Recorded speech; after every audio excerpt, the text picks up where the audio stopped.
ప్రభువైన యేసుక్రీస్తు నామములో అందరికీ శుభాభివందనాలు. ఈరోజు దేవుని వాక్యం కీర్తన గ్రంథం 146 అధ్యాయము 5వ వచనం.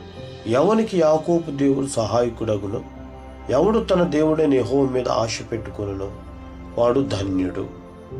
ఈ వచనం నిజమైన ధన్యత్వం ఎక్కడ ఉందో తెలియజేస్తుంది. నిజమైన ధన్యత్వం దేవుని నమ్ముకున్నట్టులోనే ఉంది.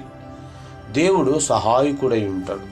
మనుషులు కొన్నిసార్లు సహాయం చేయలేరు, కానీ దేవుడు ఎప్పుడు సహాయం చేసేవాడై ఉంటాడు.